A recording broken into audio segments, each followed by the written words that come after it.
Today's class we are going to focus what is a queue and what are the applications of queue, and then we will see one program to show all the primitive operations we can perform on the queue. So first, what is a queue? A queue is an abstract data type.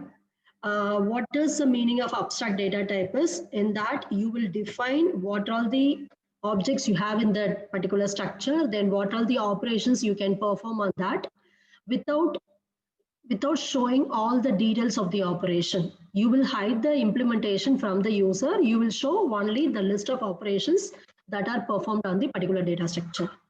And we can also say that queue is a linear data structure. The meaning is if you start from the first element of the queue, you can reach all the elements in the queue in a single run. Okay, so it is a linear data structure.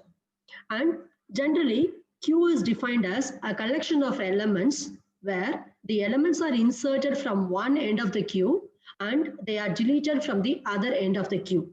In case of stack, you can remove as well as delete from one end only. Other end is not at all accessible to us. Whereas in case of queue, you can insert from one end and you can delete from the other end. And the position where the elements are inserted in the queue is called as rear end, and the position where the elements are deleted from the queue is called as front end.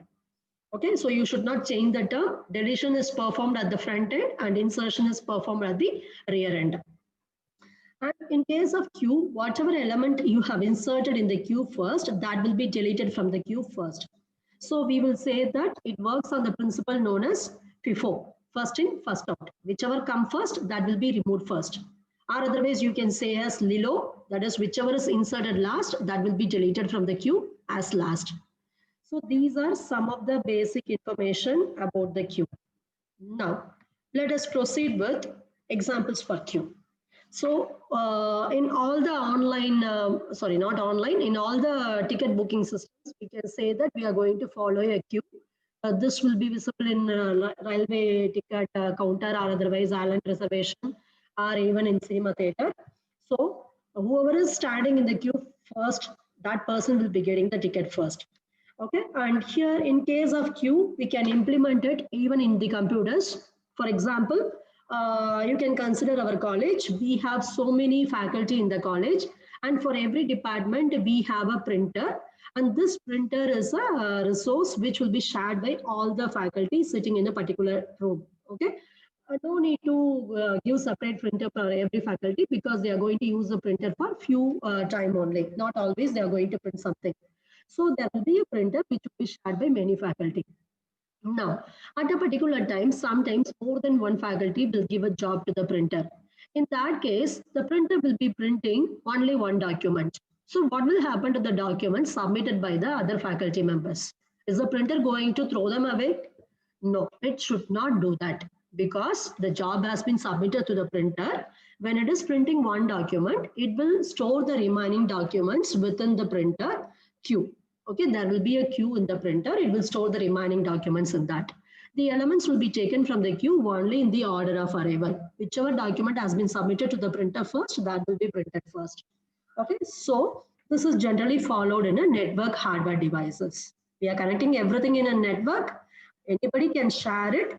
In that case, there is one system responsible for doing the work. It will receive the request from multiple persons. It will put all the requests in the queue. Whichever has generated the request first, that will be processed first. And another other applications of QR, just now I told you one application. If you want to schedule the print jobs and assign the jobs to the printer, you can use the queue. Okay, so for implementing this, in every printer, you will get a software when you buy the printer that is known as printer driver. In that driver, this program will be written to process all the jobs from the print queue one by one. The programs will be written in the driver. Okay, and this will be taken care by the operating system whenever we are printing the information to the printer. Then in case of your system, some of you may be buying a computer which will have only one processor. But when you are working in your laptop or your PC, that is a desktop computer, you may do many jobs. At a time, you will be browsing the internet, you will listen to some song. So you are playing the music player application. At the same time, you will open your mail. So in that case, you are opening the email application. At the same time, you will type something in the Word document. So you are processing 3 applications at the same time. Every application, when it runs in a computer, it is known as process. There are 3 processes currently open in your computer. But who is going to do the work? Your CPU. If you have only one CPU, that can do only one work at a time. It cannot do multitasking like us. Okay? If there is only one CPU, it will do only one work at a time. But there are 3 works open simultaneously. So how the CPU is going to handle those works? For that, it will be receiving the works and it will be placing them in the queue. Then it will take the works from the queue one by one and then process them. In OS, you have something known as CPU scheduling algorithms. There are so many algorithms available. You will study that in OS in detail. Actually, all those algorithms are receiving the jobs and placing them in the queue, then taking the information from the queue and then assigning it to the CPU. These entire works will be done by your operating system. So there also we are using the concept of queues only. So whichever comes first, that will be processed. And then think that you want to send some message to your friend. You are sending some WhatsApp messages. You are sending some 100 messages in a day. And every message is related to the previous message. If that is the case, if your friend is receiving the last message as the first message, then it may not have any connection. Okay, he will not understand anything. So you have to deliver the last message as last only. Okay, for that, if there are more than one process, if they are exchanging messages between them, to send the messages between those 2 processes, we are going to use only the queue, because whichever message you have sent first, that should be delivered first. Whichever you are sending last, that should be delivered last only. So in that case, you have to use queue only. So these are some applications of queue. We have so many real-time applications, but we are limiting to few applications here. Now, we will focus on what are the primitive operations you can perform on the queue, because queue is an abstract data type. You should know what operations you can perform. In case of queue, we can perform insertion to the queue, which is known as enqueue. So this enqueue is an operation which is going to add an item to the queue. And while you are adding any item to the queue, you have to check whether the queue is full. For every data structure, we are going to allocate memory. Once the allocated memory is full, you can't add more item to that. If you are adding, that will not be stored anywhere, okay, because your memory is over. So you have to check whether the queue is full. If the queue is full, then it is called as overflow condition. In that case, you can't add any item. Always remember, when you perform enqueue, you have to check for overflow condition. Similarly, you can perform another operation known as dequeue. Dequeue is nothing but it is going to remove an item from the queue. And always the items will be removed from the queue in the same order in which they are added to the queue. That is first in, first out. Okay. And while you are removing the item from the queue, you have to check for another condition whether the queue is empty or not. If the queue is empty, you can't remove any element from the queue. In that case, you have to show an error message to the user that it is underflow, you can't remove any element. And the third primitive operations you can perform is display. In case of display, you are going to display all the elements of the queue. And remember, while you are displaying, you will start from the front end. Then you will display one by one till you reach the rear end. Because front is the element that should be removed first. You start from there, display all the elements one by one, finally display the element at the rear end, then stop. Okay, so this is display. And when we are displaying, we will be implementing with the help of looping only, because we want to repeatedly perform the same task many times. Now, let us see the logical view of a queue. In case of stack, you can imagine stack as a cylinder with one end closed. Why one end closed is always we can access from one end only. We can either insert or delete element from one end only. To access that end, we have a pointer known as top pointer. Okay.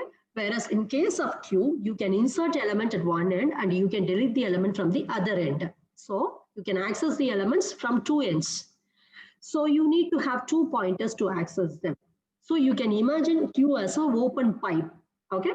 So you can insert an element at one end of the pipe. You can see here, I have written here enqueue. Enqueue is nothing but I am going to insert the element, add an element to the queue. Either you can say NQ or insert or push. But generally for Q, we will refer to as insert and, sorry, NQ and DQ only. Now, when you are adding an element, you can add the element only at the rear end. You cannot add it at the front end. You have to add the element only at the rear end. So for referring to the rear end, we have a pointer known as rear pointer. Similarly, when you want to remove an element from the queue, you have to perform the DQ operation where you will be removing element from the front end only. Okay. So in case of this, you need to have one more pointer known as front pointer, which will point to the element that you can remove first. Now, what is the front pointer is? If your queue is having 4 elements, according to this, I can remove first 10 only. So front pointer should point to the element which you can remove first. Then the rear pointer will point to the element which you have added last. Okay, so try to understand the difference between the pointers. Front will always point to the element which you can remove first from the queue at that particular time, and rear will point to the element which you have added last in the queue. And while you are proceeding your insertion and deletion to the queue, these pointers will be updated. Now, let us see what are the other operations we can perform. In addition to NQ, DQ, and display, we can perform other operations also. Out of those operations, I have listed here only 3 operations. One operation is called as peek. This peek will get the element at the front of the queue, but it will not remove the element from the queue. This is the difference between DQ and peek. In case of DQ, it will remove the element from the front of the queue.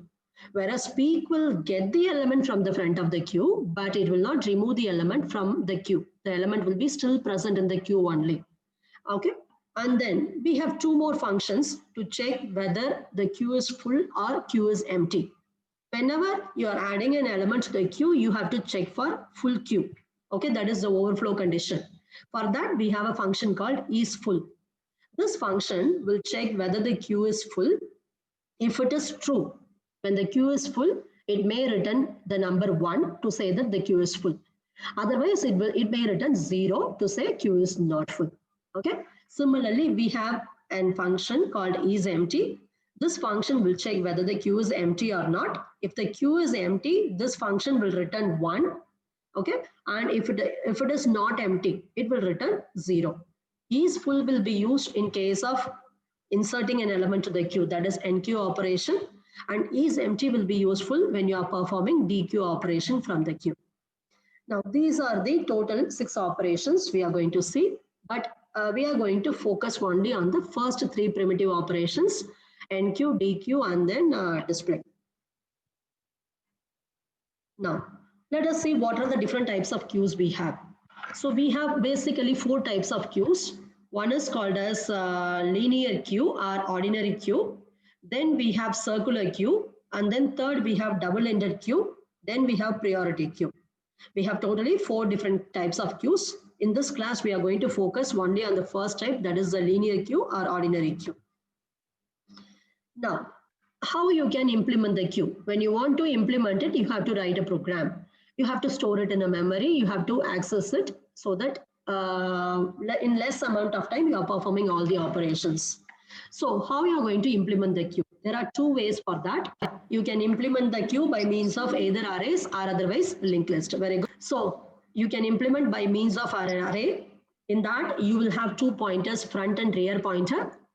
In case of this front pointer, it will point to the front end where you can remove the element, and rear pointer will be pointing to the rear end where the last element you have added is present. Okay. So now this is the array implementation. If you go for linked list implementation, in that case also you will have both front and rear pointers, but every element in your linked list will have 2 fields. One field will be the data field, other field will be the link field, which will contain the address of the next node in the link. So we will see linked list implementation of the queue in the 3rd unit. Now we are going to focus only on the array implementation of the queue. And when you start your program, your queue will be initially empty. So we should know a way to tell that the queue is empty to the user.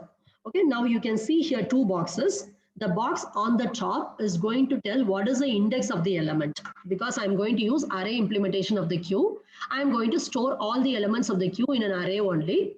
The elements can be accessed by specifying the index. So as given by the top box, 0 to 4. The meaning of this is I have an array of size 5. So I can access the elements by specifying the index from 0 to 4.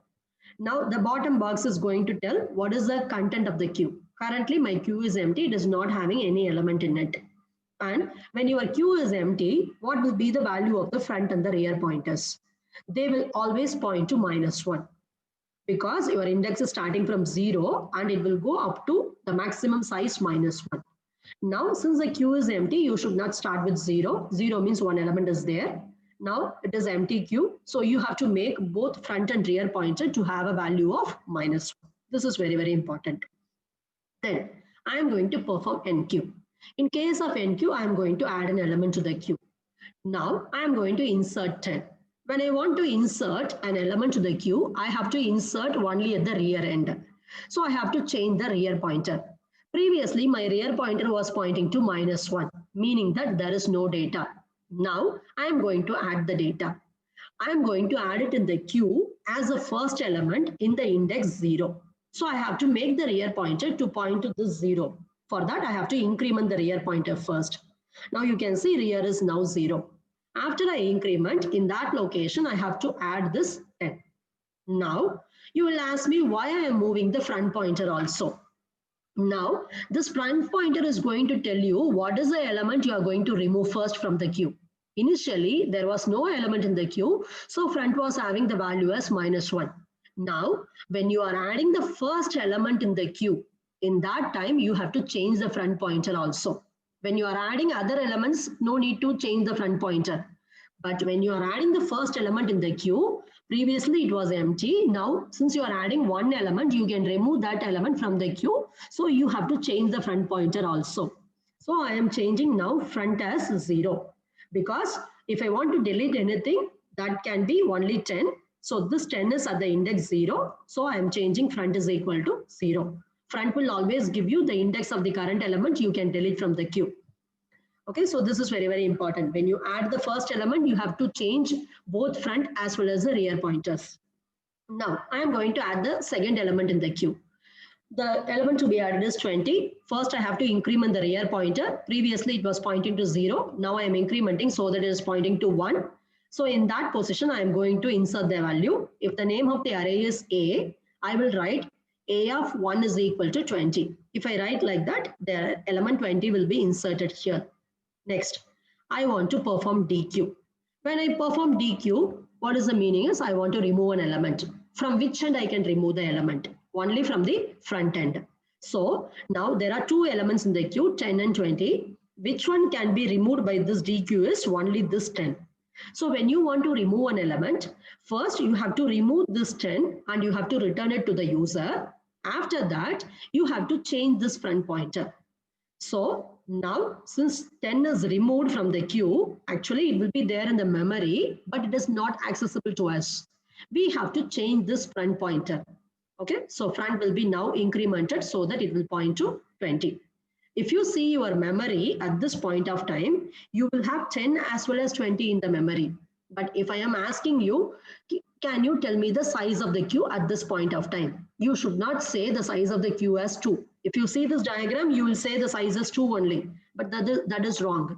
If you want to tell the size of the queue, you check how many elements are between this front and the rear pointer. We have only one element. So the size of the queue is currently 1 only, even though the 10 is there in the memory. Next time when you perform any other operation, it may be overwritten. Okay, it will be lost. Okay. Now, I want to perform again one more enqueue. So I'm giving enqueue of 30. So now previously rear end was pointing to 1.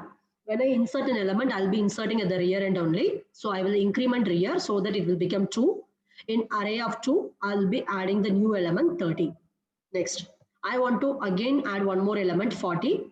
Again increment the rear end. Rear is 3 in the rear end. Now in that particular position of the array, add the value as 40. Now, I am writing peak. What is this peak? Peak will tell you what is the element available at the front of the queue without deleting the element from the queue. So it will not delete the element from the queue. It will simply return what is the element which is available at the front of the queue. If you see here, the front of the queue is now having the value as 1. So if you want to return the element from the front, it has to return only the value 20, because 20 is the element available at the index 1. But it will not remove 20 from the queue. That means you should not change this front pointer. If you change the front pointer, then it is similar to removing the element from the queue. So don't change the front pointer in case of peek operation. Simply return that value to the user. So this is one more important thing. Next, I am performing NQ of 50 after that. So if you see, previously rear was 3. Now I am incrementing rear so that it will point to 4. In that memory, I am adding the value 50. Now the size of the array is totally 5. So the index can start from 0 to 4. Currently, I am at the last index 4. Okay, after that, I want to perform one more NQ. Is it possible? You have to check the array size with the rear index. So rear index is now having the value as max minus 1. Your array can have elements only from 0 to max minus 1. Currently, rear is at max minus 1. That means the last element is available in the last position. You can't insert more element now. So now we have the condition as queue overflow. You have to tell this to the user. So remember, when you are adding the element, you have to check for the overflow, which is nothing but rear is equal to max minus 1. Now, let us see how to perform the DQ operations. 4 elements, don't consider 10, start only from the front. From front till the rear end, I have only 3 elements. So the size of the queue is 3. If I display, only 3 elements should be displayed. Now I want to perform DQ. In case of DQ, first I will remove the element which is available at the front pointer. Then I will increment the front by 1. So it will first remove 20. After that, front will be changed to 2 so that it is pointing to 30. Next, I am performing one more DQ. Front is now pointing to 30, which is available at the index 2.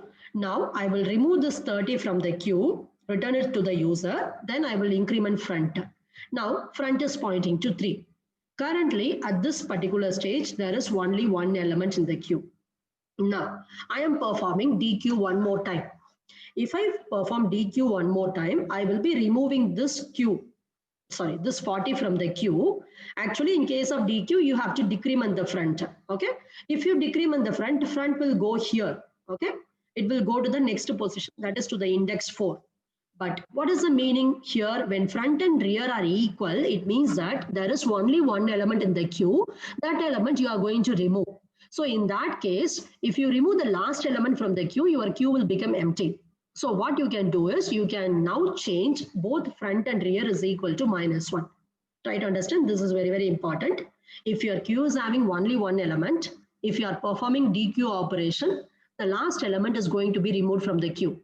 In that case, you should tell that the queue is empty after that is removed. So after you remove the last element, you change both the rear and the front pointers to point to -1. -1 is nothing but it is an empty queue. Come to the functions of the queue. First, I am starting with the main function. In the main function, since it is a menu-driven program, try to remember 2 things. In your program, there should be a menu which should be displayed to the user by means of some printf statement. Like line number 59, this is a menu now. Then you have to read the choice from the user to select one item from the menu. So there must be some scanf statement to read the choice. After that, according to the choice entered by the user, you are going to select some operation. It can be either NQ or DQ or display. So you have multiple ways. Out of the ways, you are going to select only one operation. So there must be a switch case within that because it is multi-way selection statement. Then menu-driven means you will be displaying the menu to the user, ask them whether he wants to continue or not. So he will be continuously doing certain operations till he wants to perform it. So there must be some looping to allow the user to continuously perform the operation. So these are the 4 things you have to consider in a menu-driven program. Okay. So first, I am going to line number 58. It should be implementation of queue using array. First, I'm going to display the menu to the user. So in line number 59, I have now 4 operations, totally 3 operations only, NQ, DQ, and then display. Then if the user don't want to continue, he will be pressing exit, that is 4. Okay, so I'm displaying the menu in line number 59. After I display the menu, the user will be selecting the choice. So I have to read the choice. So in line number 62, I am asking the user to type the choice. I am reading it with the help of the scanf statement, and I'm storing it in a variable called choice. Then, according to the choice, you have to select any one of the 4 operations. So we are going to write now switch case.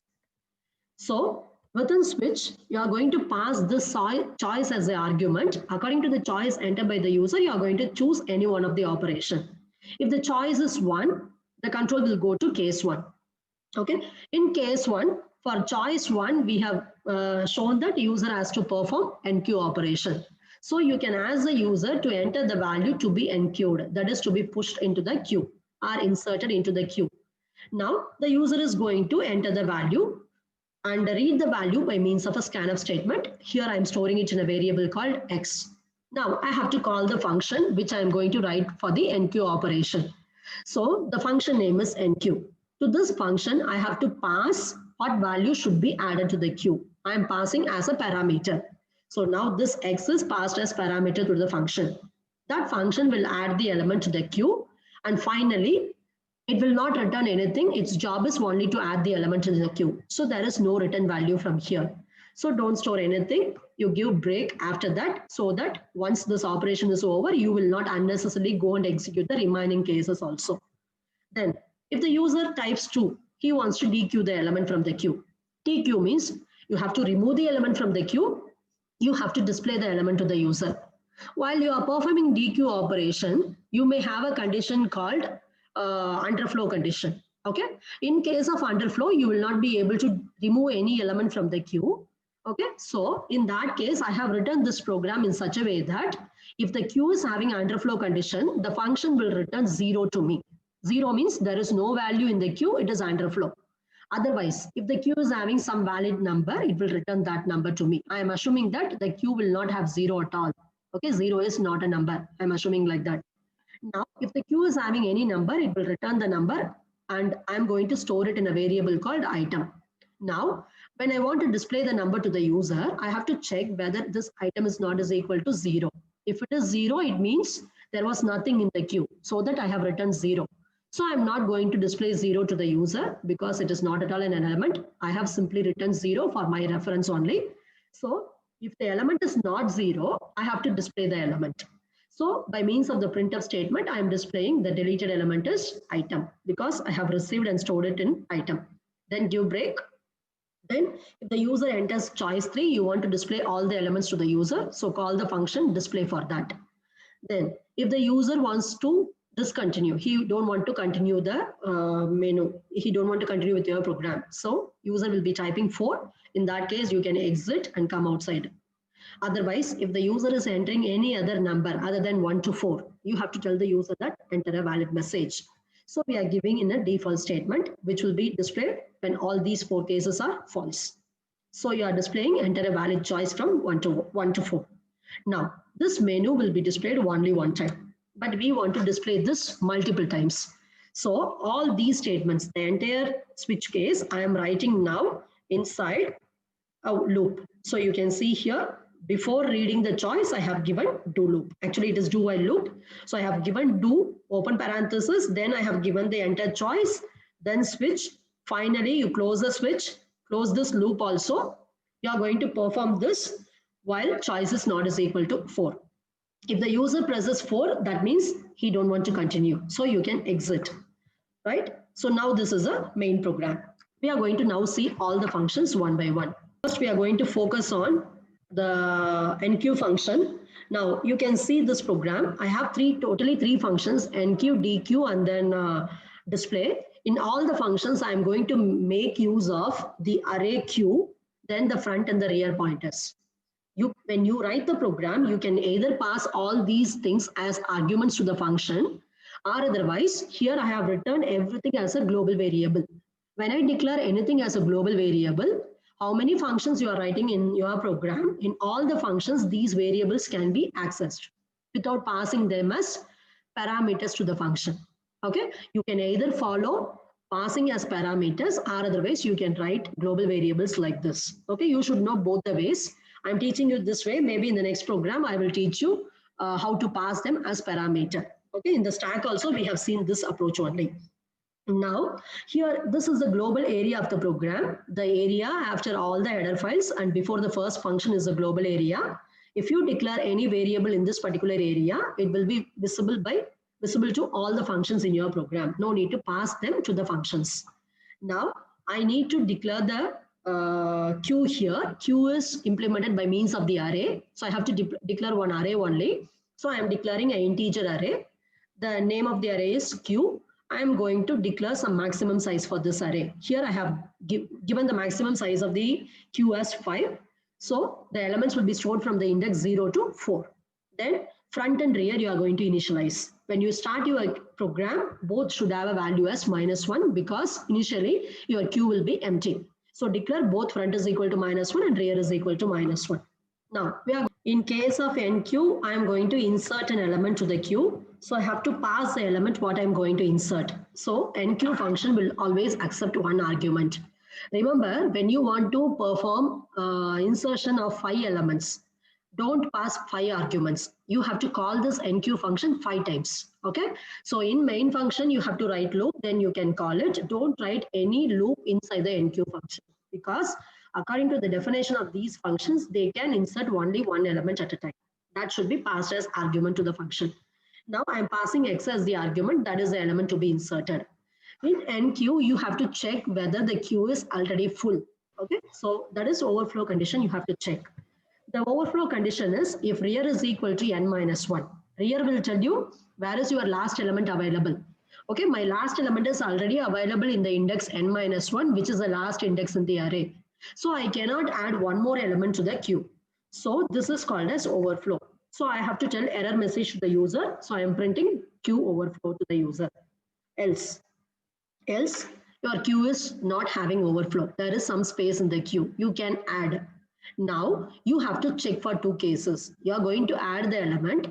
Maybe that is the element you are going to add as a first element in the queue.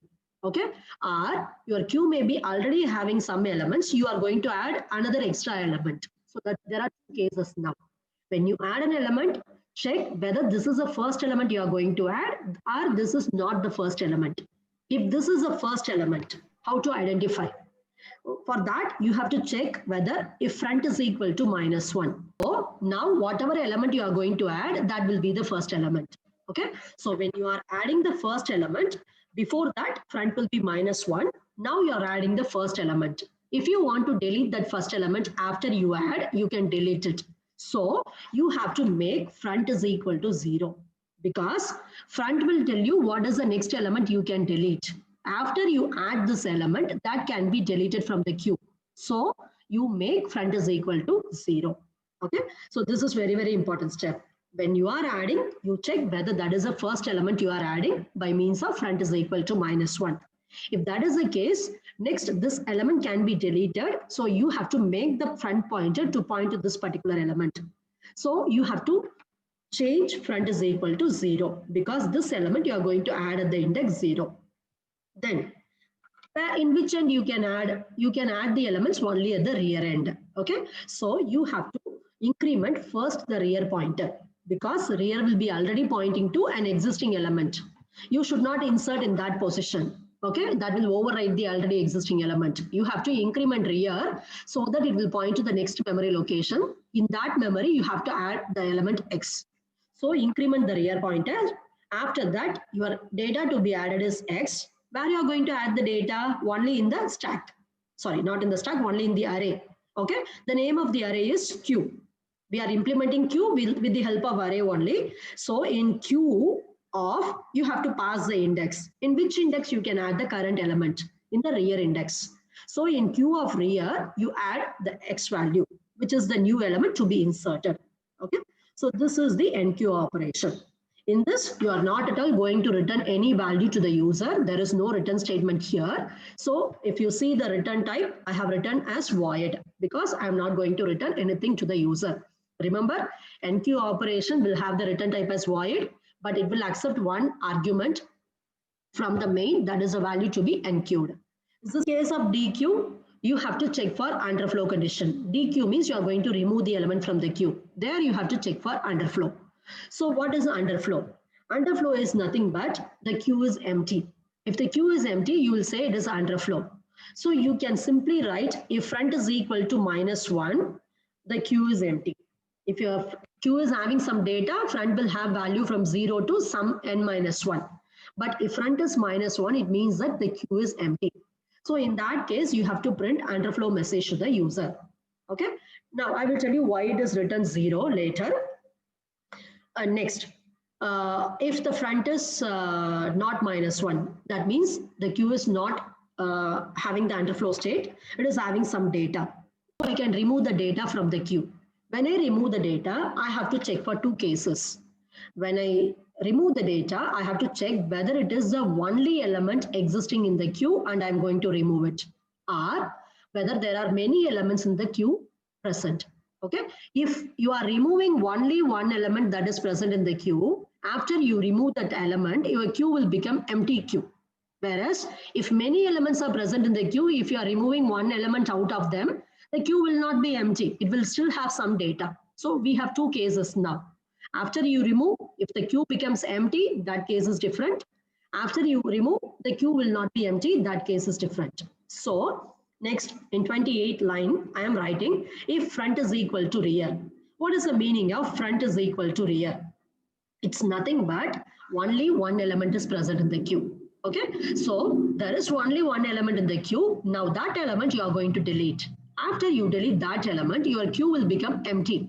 So be careful with this particular case. You remove that element. Okay, the element is available at queue of front. You remove it and put it in the variable y. Then, since after you remove that element, your queue will become empty, you are going to write front is equal to rear is equal to -1. Always remember, if you want to make a queue as empty queue, you change front is equal to rear is equal to -1. Okay, so this is a special case you have to consider. Okay, if front is equal to 0, there is only one element in the queue. Remove the element, store it in some variable so that it can be returned to the user. After you remove, you change both front and rear as -1 to say that the queue has become empty now. Else means your queue is having more than one element. You are going to remove only one element out of them. Okay, so in this case, you simply remove the element available at the front end. So from queue of front, I am removing the element, I am storing it in the variable y. After that, I have to increment front so that it can point to the next element.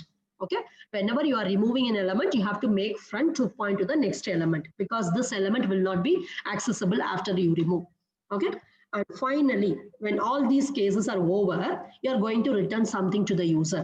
What you are going to return to the user? Whatever value you have removed from the queue, that should be returned. So the value I have removed from the queue is available in the variable y.